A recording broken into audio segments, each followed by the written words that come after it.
সকালে পুলিশ, বিকালে পাবলিক।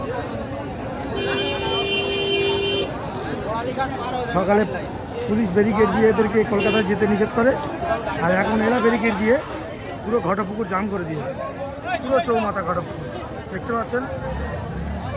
সকালে এদের উপরে লাঠিচার্জ হয়, প্রচণ্ড মারধর করে, মাথা ফেটে যায় এবং প্রচুর অত্যাচার করে, যার কারণে আজকের প্রতিবাদ।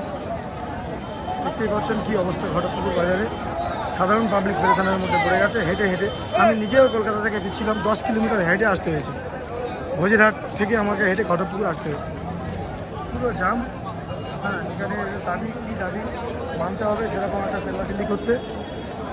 হ্যাঁ, এদের উপরে প্রচণ্ড লাঠিচার্জ করে, অনেকের মাথা ফাটে, অনেকে হসপিটালেও ভর্তি আছে। পুরো ঘটপুকুর বাজারটা পুরো জাম হয়ে গেছে একদম। কী অবস্থা দেখেন, ব্ল্যাক পতাকা হাতে অকাবের প্রতিবাদে দাঁড়িয়ে আছে, ব্ল্যাক পতাকা হাতে নিয়ে অকাবের প্রতিবাদে দাঁড়িয়ে। সকালে যেতে চাইছিল অকাবের প্রতিবাদের জন্য পুলিশ এদেরকে যেতে বাধা দেয়, যার প্রতিবাদে আজকে ঘটপুকুর পুরো জাম করে দিল। পুলিশ এদেরকে তাড়তে তাড়তে ভোজেরহাট থেকে ঘটপুকুর পর্যন্ত এনে ঘটপুকুরে পুরো জাম হয়ে গেছে। দেখুন কী অবস্থা, এখন এমন একটা পরিস্থিতি হয়ে গেছে, এই জাম কখন ছাড়বে, ঝামেলা কখন মিটবে, তার কোনো রকমের কোনো হিসাব নেই। কিছু কিছু দোকানও ভাই বন্ধ করে দিয়েছে, দোকান বন্ধ করে দিয়ে সব বাড়ি পালাচ্ছে। মানে একটা বিশাল উত্তেজনা তৈরি হয়ে গেছে, ঝামেলা হতেই পারে, এনি টাইম ঝামেলা হতে পারে। পুলিশ লাঠিচার্জ শুরু করতেও পারে,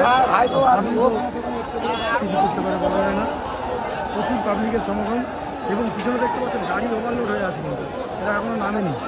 এরা পিছনে প্রচুর আছে, পিছনে এখন শয়ে হাজার হাজার গাড়ি ভরে আছে, তারা নিচে নামেনি, তারা ওখান থেকে প্রতিবাদ করছে, হয়তো অ্যাকশনের সময় নামতেও পারে।